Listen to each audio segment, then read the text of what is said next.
Welcome to the Fantasy Throwdown Podcast, bringing you the latest updates from the world of sports, gambling, and pop culture. Because you can't have a show without hot takes or a Tiger King meme these days. Know what I'm saying? Now, with over 200 episodes and ready to get after it again, here's your host, Dwayne Callender.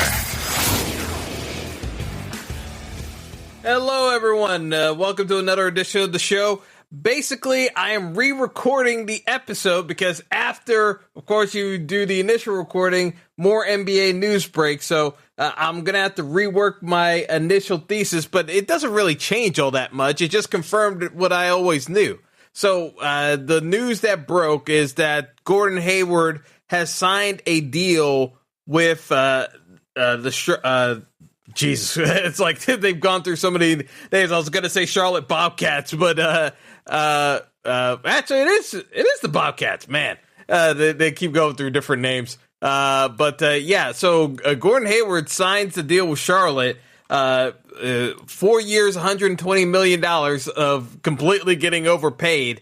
The joke of all of this is that, I'm seeing stories of Celtics fans getting pissed off that Gordon Hayward left and the Celtics didn't get anything for him. The thing with NBA that people keep getting hung up on is, a guy's leaving a free agency. We got to do a sign and trade deal, at least to get something of value for him. In the NBA, all you're doing is matching up salaries. So if you're trading a dude just to get players back in return, those players actually have to measure up. Now, the story was that Gordon Hayward was trying to get make a couple of deals. So he was pressuring the Celtics because he was angling, and this was why I was hoping. I was hoping the Knicks were being used as leverage because Gordon Hayward in New York would have been an unmitigated disaster. And I still gotta I'll re-air what I had originally recorded on the Knicks because the goodwill talk going on with the Knicks, I don't understand unless it's part of the conspiracy theory that the NBA is very much worried about their ratings coming into this upcoming year with the pandemic and, just tons of folks having to cut cable from their bills and doing all sorts of things. So I get why the NBA and ESPN and all the other groups are very much worried about ratings for the upcoming season, in addition to managing a season with the pandemic because they don't have the luxury of the NBA bubble anymore. I get all that. So I'm going to get to that in a bit. But to the point that I was making about the Celtics, the fact that Gordon Hayward leaves does not mean the Celtics can't do anything. The fact that Gordon Hayward, the talk was that the Celtics were trying to work out a sign and trade with the Pacers, and Danny Ainge was hung up on getting Victor Oladipo included in the deal because the Pacers were only going to offer Miles Turner and Doug McDermott. I mean, that's basically peanuts. And look, for those of you who are trying to upsell me on Miles Turner, I saw Miles Turner get abused repeatedly by Bam Adebayo. So to me, Miles Turner gives you nothing different, if not worse, production than what you were going to get out of Aaron Baines if you had decided to keep Aaron Baines. And it looks like Aaron Baines was on his way out. So to me, that bringing in Miles Turner doesn't do you any lick of good in terms of player production. So I don't get why Celtics fans are getting pissed off. There are guys on the free agency market that are going to be available. And with not having Hayward's contract on the books, there's still going to be guys to be had. I mean, the question becomes, what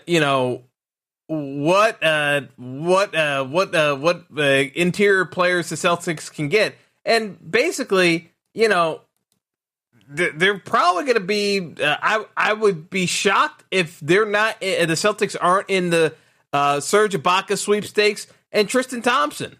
I'd be shocked if that's not part of the game plan. Now, the news of why the Clippers were being played with Serge Ibaka is the fact that everyone got played by Clutch Sports because Clutch basically had under the radar negotiated deal with the Lakers because everyone assumed Dwight Howard was coming back to the Lakers.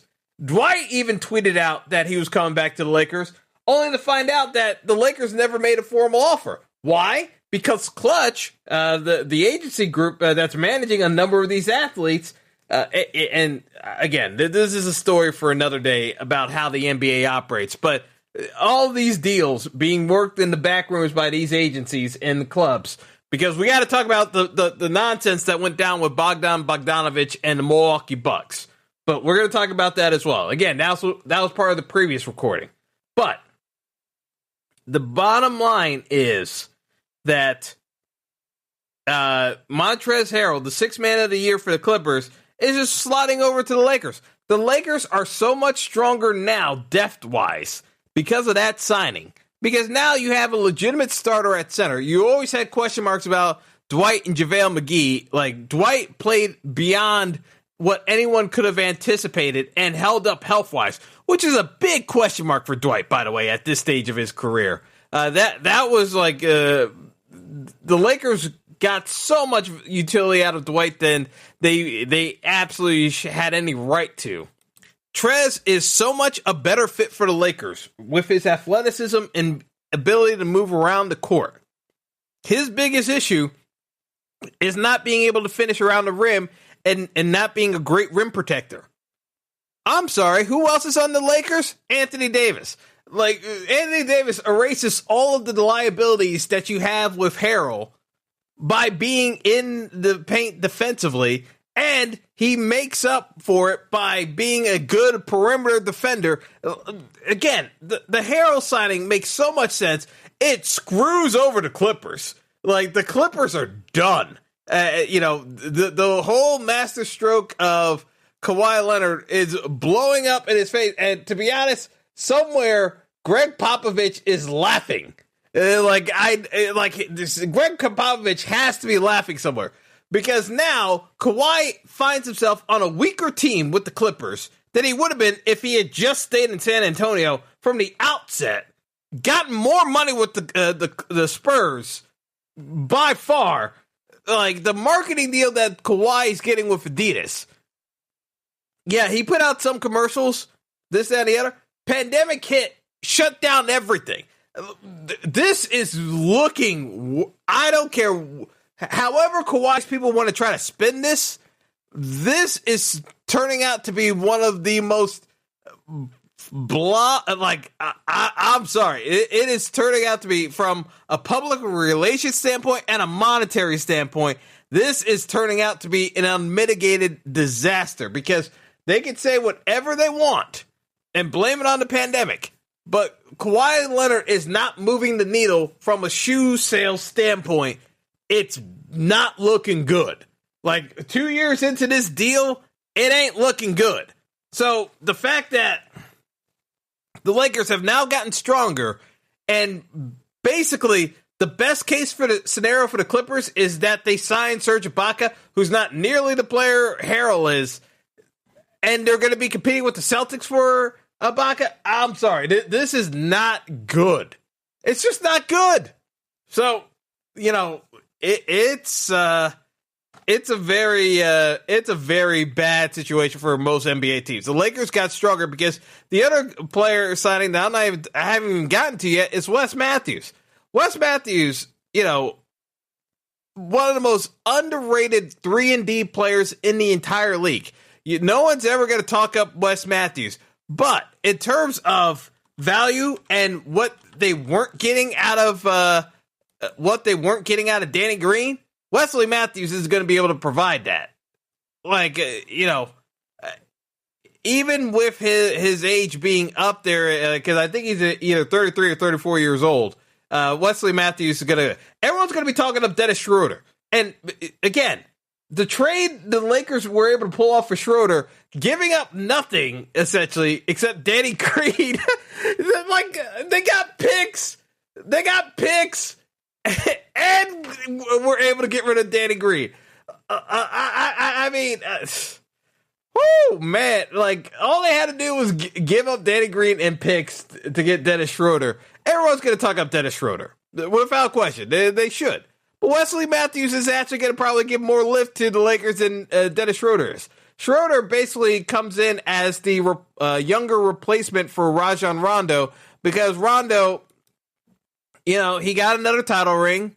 You know, he's going to be in demand. It looks like it's going to be the Hawks. You know, more credit to playoff Rondo. He ain't going to be playing the playoffs with Atlanta. I mean, well, technically, the East is bad enough that Atlanta could make a playoff run. I shouldn't say that. I mean, I guess that's why they were in the Gordon Hayward sweepstakes. But to me, Gordon Hayward was not going to be the end-all, be-all on whether or not they made the playoffs or not. But be that as it may.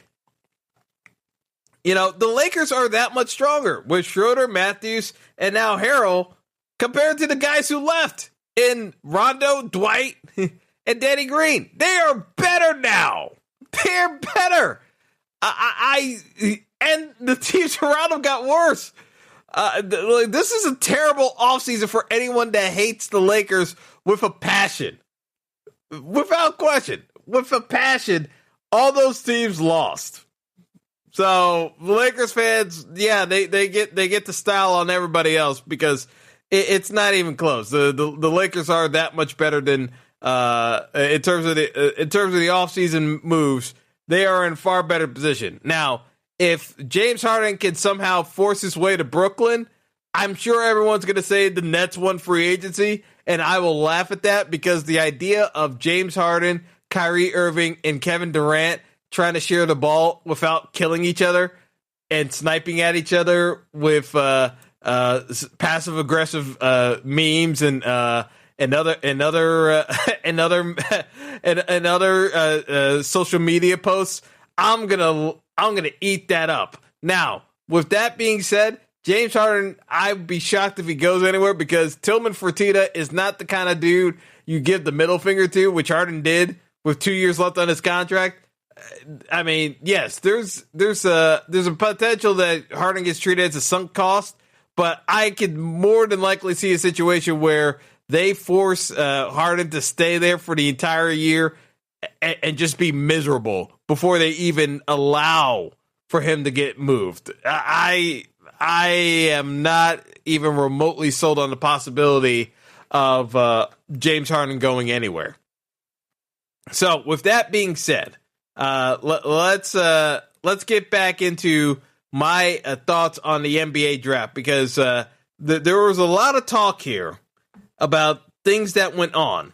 Anthony Edwards went number 1 overall out of Georgia.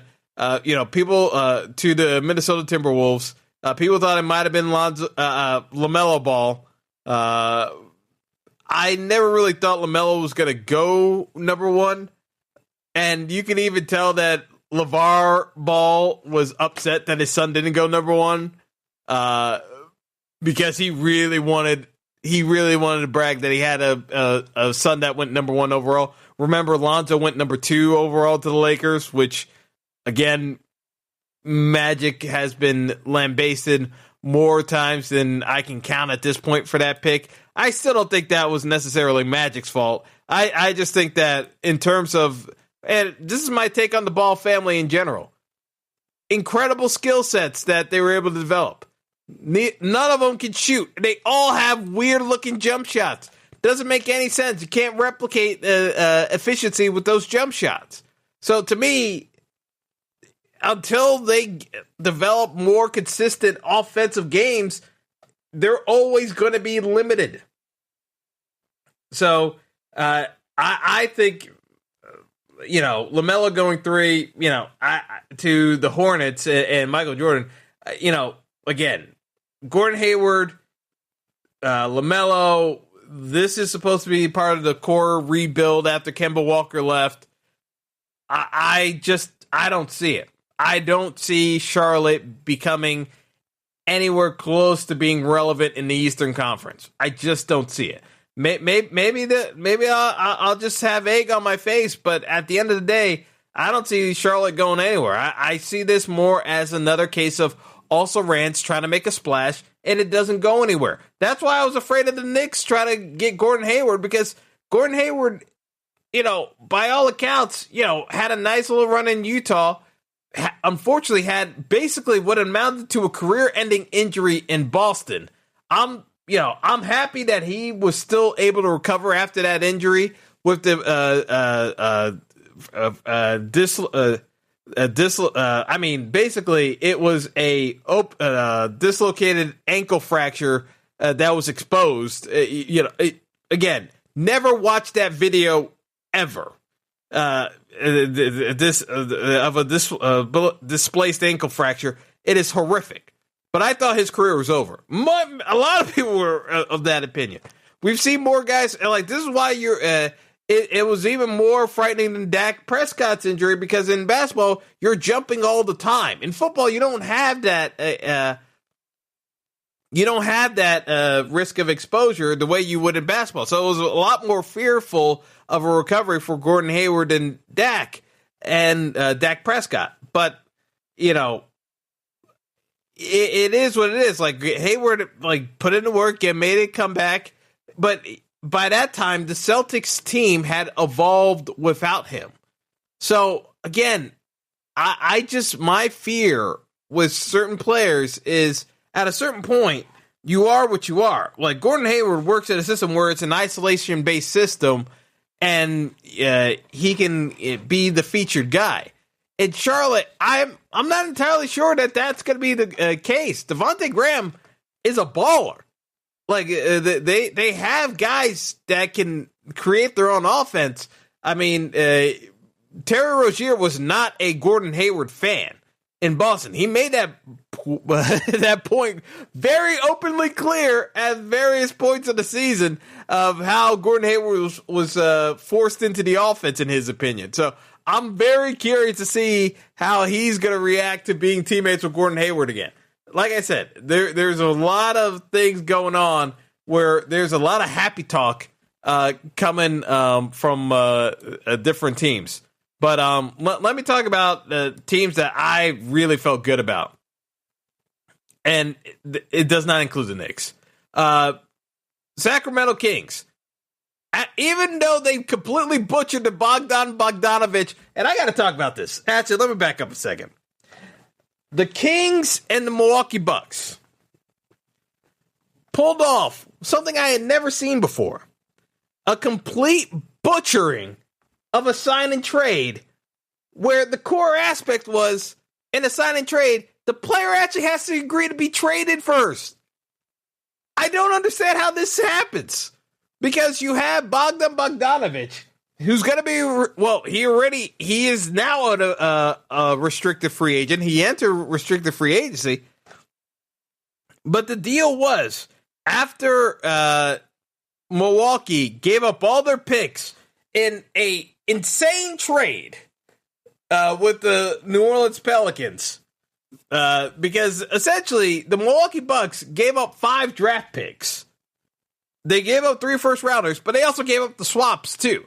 So, essentially, they gave up 5 draft picks. It was the same trade that the Lakers made for Anthony Davis.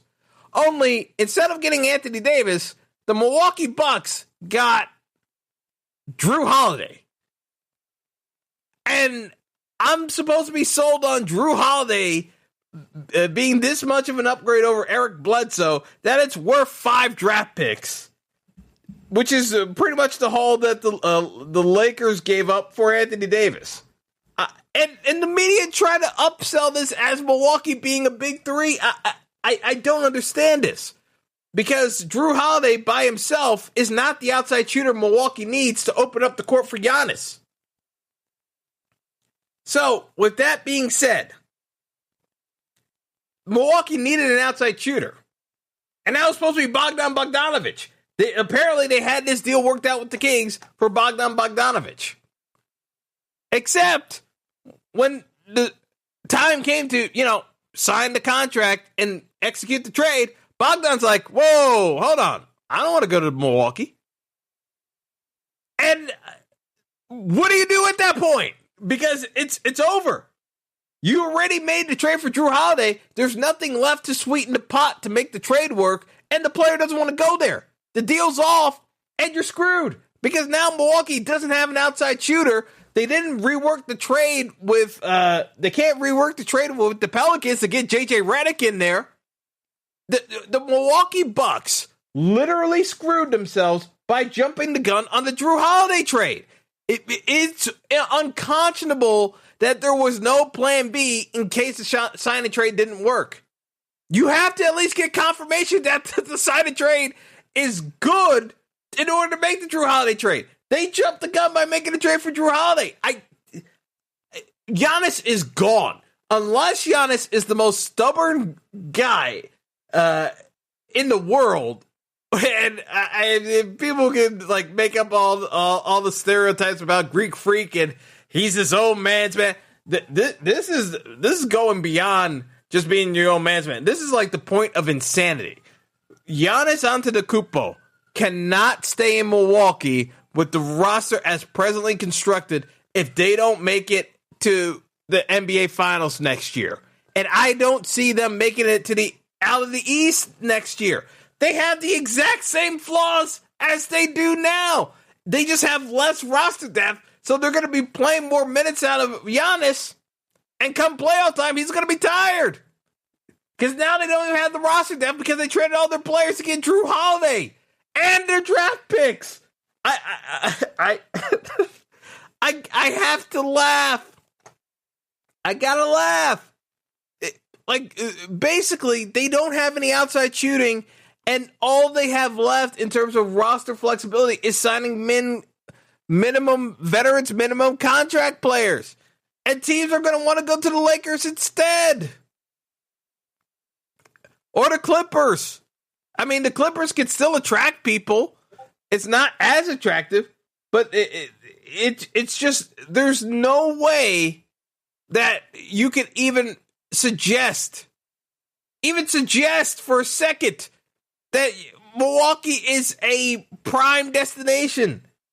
It's an embarrassment. Like, if anything, now Milwaukee is left to grovel at Carmelo Anthony as an option.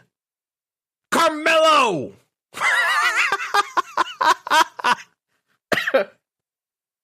I'm sorry. I have to laugh. I gotta laugh. Because the most basic thing of a sign and trade is making sure that the guy you're trading for wants to come there. Like, that's literally step one. Making sure that there's buy-in. You can work out the contractual details afterwards, but you have to make sure the guy wants to come first. I give up. I give up. All right. Yeah, so the reason why I also wanted to go into, and this will go back into my previously recorded version for the Knicks rant, is, the Kings, despite botching a sign and trade, actually made the player selection that I wanted the Knicks to make, and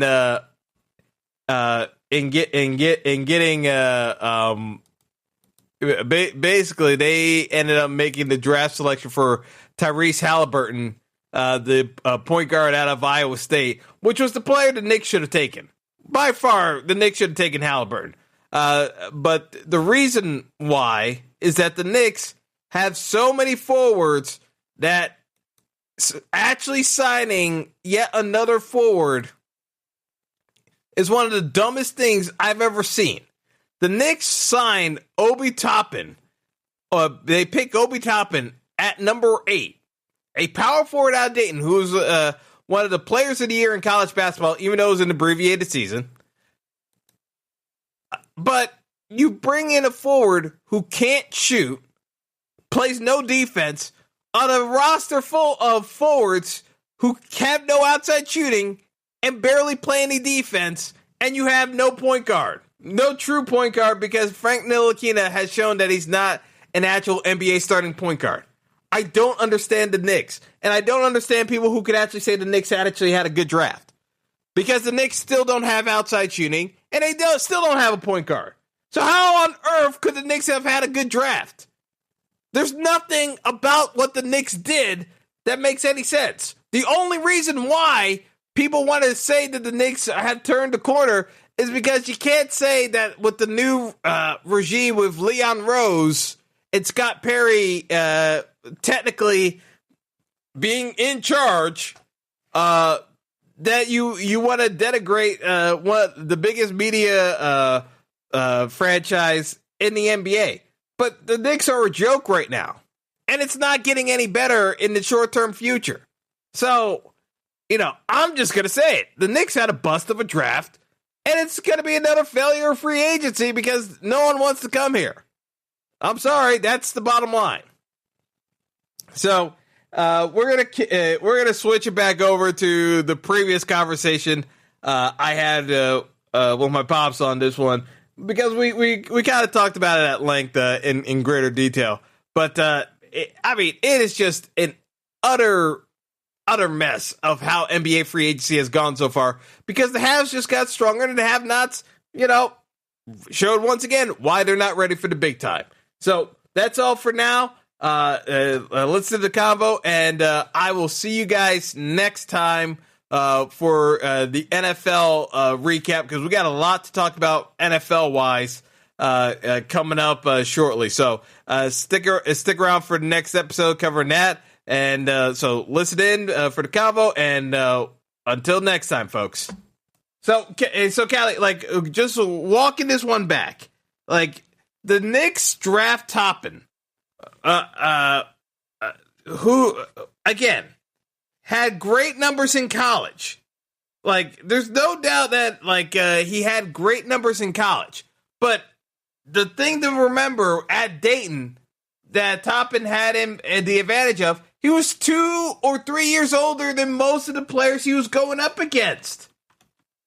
And he was a late bloomer. But he's old. He's already 22, going into 23 by the time the season eventually starts. He's not a stretch 3. He's 6'9". He's a power forward. Okay, he's a power forward. Doesn't shoot well. Doesn't play any defense. So, basically, we got a 4 that can't play 5 because he can't play any defense. He's not good in the post.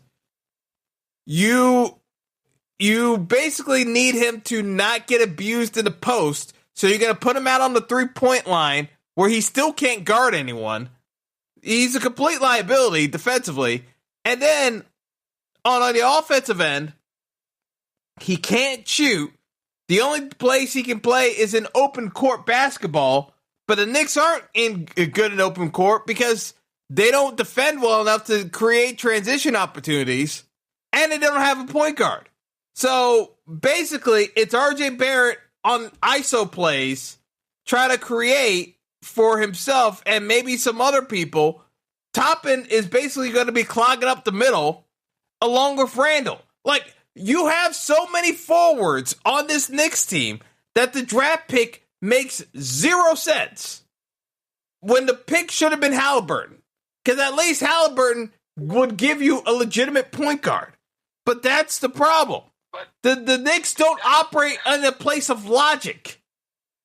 And then that's what I don't understand. Why weren't they looking for a point guard, either in the draft or in free agent? It's $1 million question because the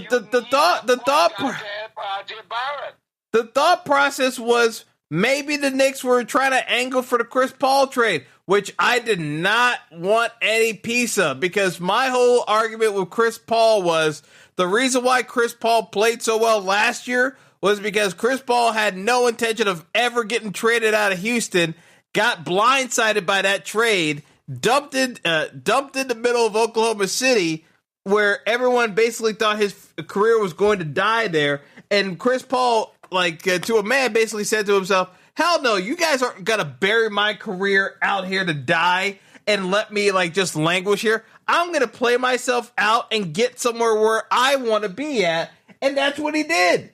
He played above expectation, But if you're expecting Chris Paul to put up those kind of results the next 2 or 3 years, I got a bridge to sell you. Because Chris Paul was playing angry because he got dealt to a place he had no idea he could possibly get dealt to after signing a contract extension, and it was a place he had no desire to playing in again. He had no desire to play in Oklahoma City again, so he was playing to get himself out of Oklahoma City rather than, I'm playing to demonstrate I'm still a top player in the league. No, he was playing to get the hell out of there. Chris Paul is old now. You know, how are you going to be telling me you're building a team and you're going to be bringing Chris Paul? You know, so I don't know. I don't know. It's madness. Yeah, but that goes back to how ridiculous the Gordon Hayward talks are, because again, you have too many forwards as is on that team. There is no spacing on the Knicks roster as we speak right now. No spacing whatsoever. Like, you got a bunch of guys that are stuck there that are not going to be able to do anything. And the truth of the matter is that you got a make or break year for Kevin Knox, who is already a bust in my opinion, but it's a make or break year for him. Hey, I don't know what you're talking about, make or break.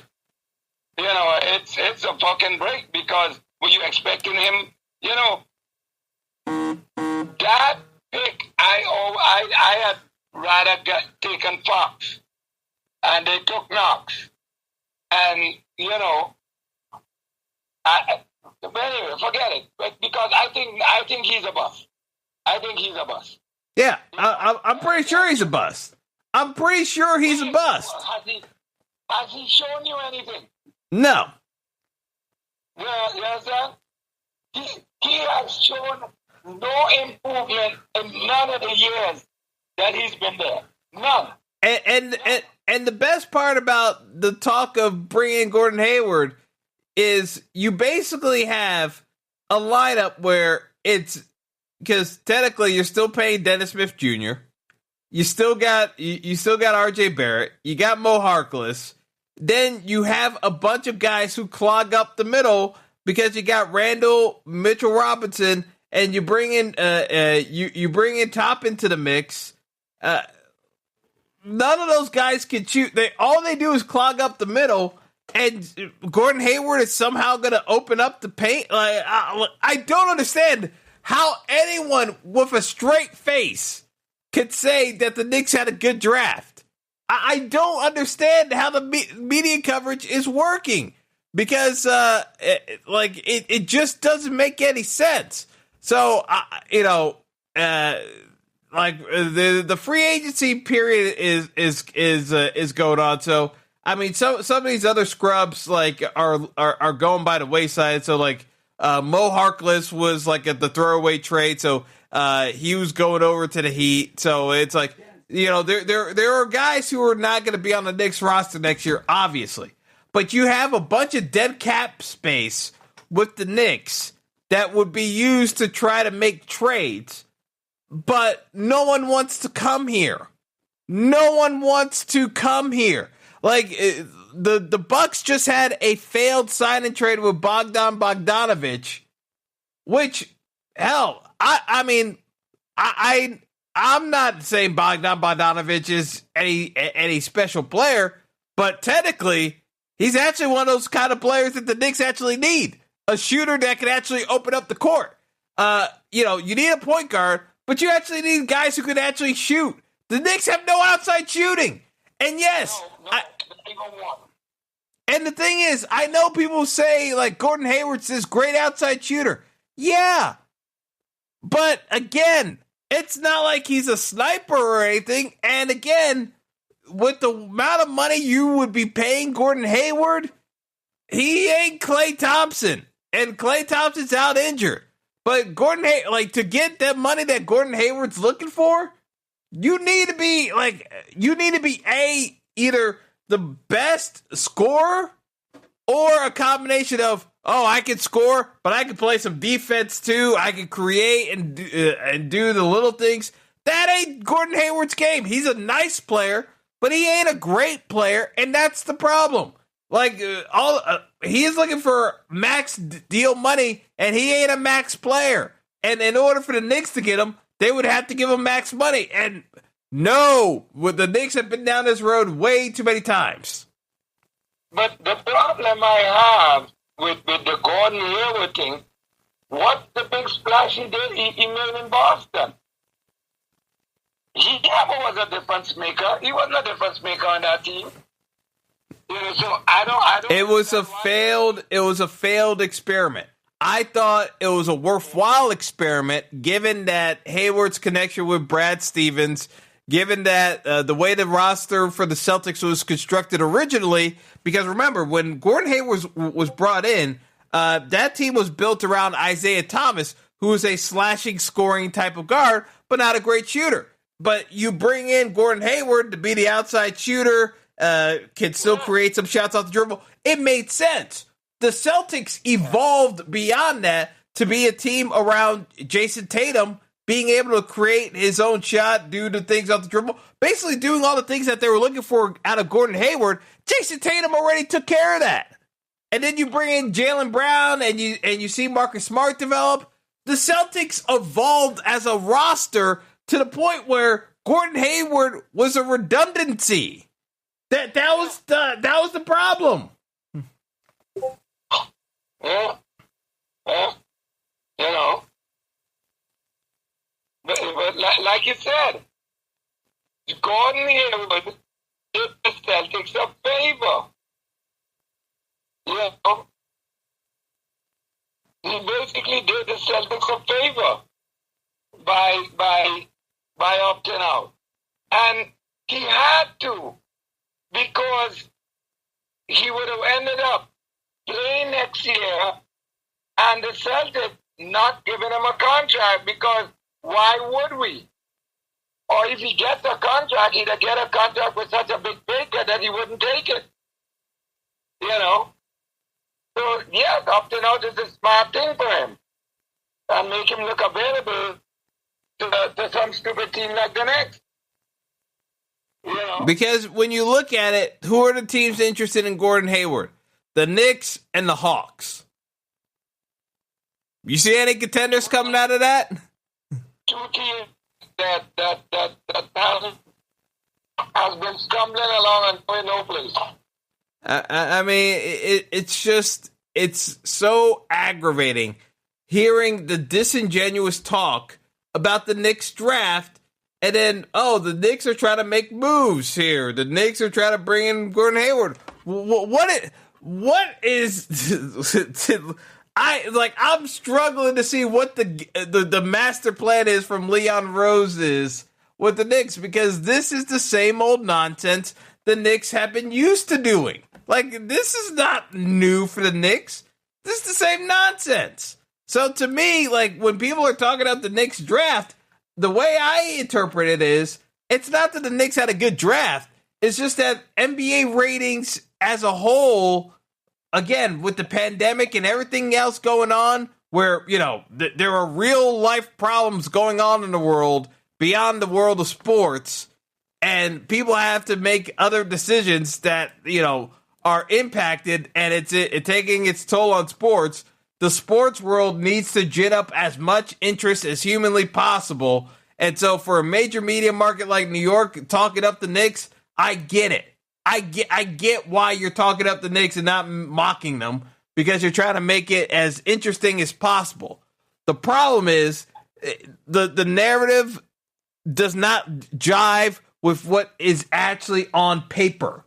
It doesn't jive. It's disingenuous at best, because I'm looking at this and I'm saying this is a bunch of crap here. like you're trying to sell me on a bill of goods here, and it ain't measuring up. So it's like I see the Knicks getting a positive PR campaign as, man, they are really trying hard to upsell the top media markets in the country, because right now, if you're Milwaukee, like people are trying to upsell the trade Milwaukee did to get Drew Holiday, and I'm saying to myself, Milwaukee maybe got slightly better, but did not improve on anything that was their glaring issues in the playoffs this year. So I don't know how you can actually argue that Milwaukee got better significantly. Well, what you said is what I said. They still haven't addressed their failure for the past two playoffs. They're gonna look good in the regular season, and they're gonna go, unless Drew Holiday just goes crazy come playoff time. That's not his game. That's not his game. Like the issue, and again, the issue I had with the Bucks was the Drew Holiday trade. You gave up a bunch of draft picks to only marginally improve your team. Realistically, I would have made that deal with Bradley Beal. Like, to be honest, if we're being real with ourselves here, if you make that deal for Bradley Beal instead of Drew Holiday, God bless. I give you all the credit in the world. If you make that deal for Bradley Beal instead of Drew Holiday, and you get a outside shooter and scorer like Bradley Beal to open up the court for Giannis, yeah, I give you gold star, rubber stamp it. Yeah, the Bucks are for real now. We're good. I'm sorry, Drew Holiday is not that caliber. Like, he's a very good player, but like, you gave the Anthony Davis trade and didn't address the glaring issue on your team to actually make the improvements. Like, Bradley Beal, even though he's not in Anthony Davis camp, he addresses the need of outside shooting when you clog up the middle against Giannis. That is enough to make that kind of trade. Drew Holiday ain't that guy. He's not that sniper. Well, maybe they're going to surprise us. And Giannis is going to develop that little jump hook or something in the middle when they close. Well, that has to happen regardless. That actually has to happen regardless. But the thing of it is that when they made that trade for Holiday, I was like scratching my head, and then the news broke about Bogdanovich, and I'm like, okay, the sign and trade with the Kings to bring in Bogdanovich. Okay, you know what? That at least gives them the outside shooter. The shooter, yeah. But they botched that with the Kings. No one knows exactly who botched it the most, but at the end of the day, it's a botch. It's a complete botch. Now they have to move on, and they don't have a plan B. That's the problem. You made the commit. You allocated all the resources into the Holiday trade, still not addressing the biggest flaw on your roster. Like, to me, that's unconscionable. But I'm sorry, like, there's no way that could happen. And the thing of it is that the way I look at it, you made a trade for Drew Holiday.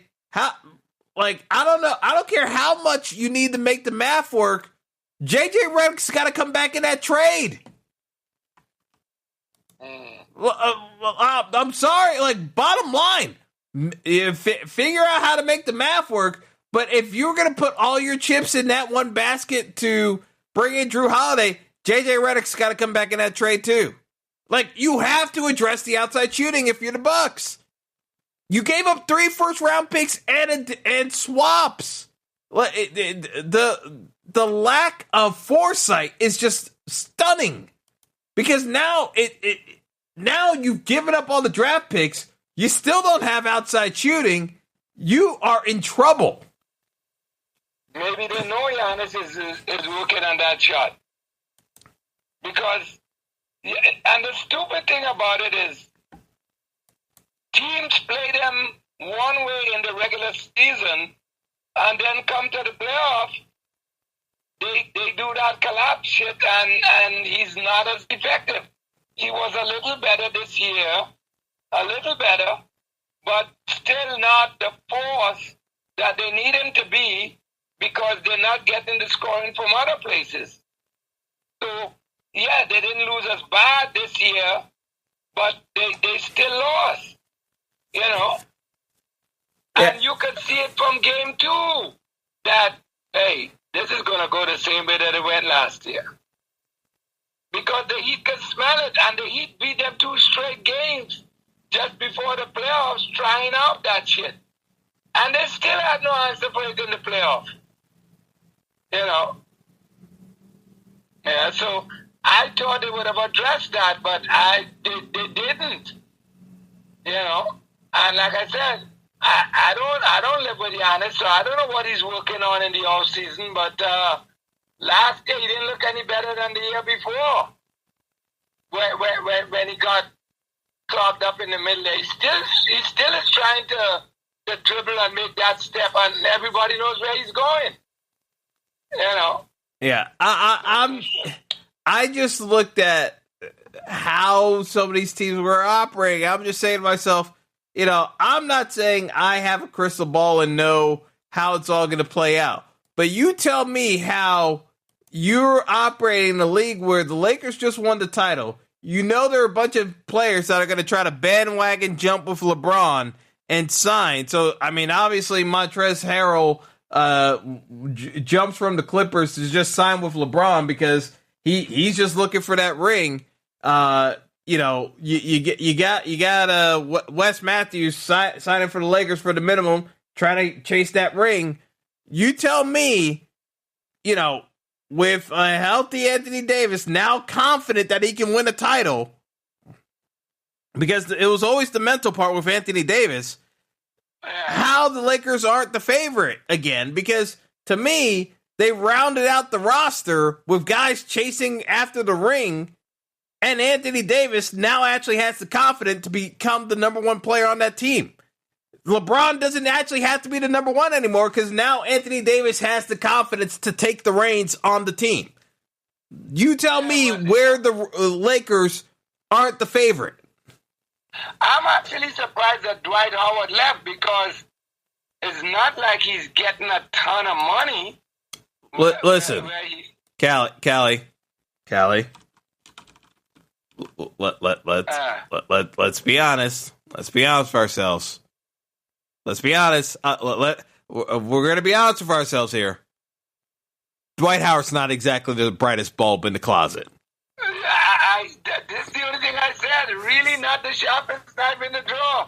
Because I could understand if he said, I got my ring.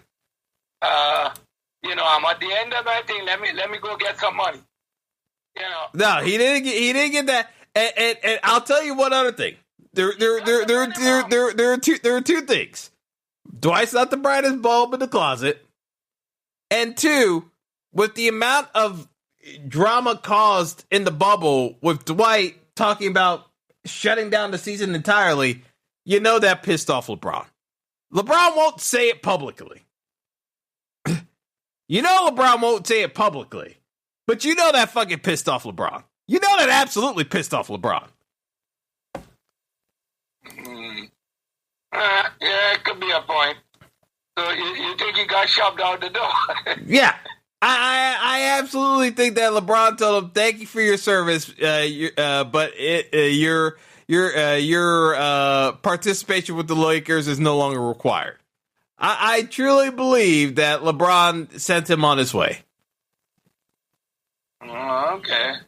And because it's kind of like, what? I don't understand the way you're thinking. You know, it's like.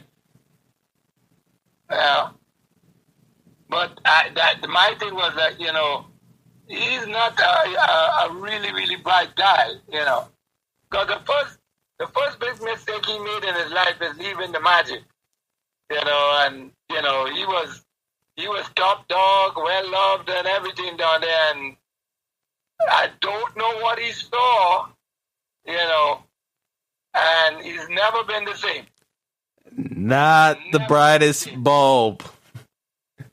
Yeah. It's yeah. That's true. Anyway. Yeah. All right, Kelly. Yeah, we'll catch up. We'll circle back. But you take it easy. Thanks again for listening to the show, everyone. Again, stay tuned because there's going to be more NFL talk coming up next episode and kind of breaking down the Week 10 slate because we got a lot to talk about, and it's going to be a lot of talk about Taysom Hill. So stick around for the next episode, and thanks again for listening. Until next time. Thanks for listening to the Fantasy Throwdown Podcast. Be sure to like and subscribe to the show on Apple Podcasts, Google Podcasts, and all other major outlets.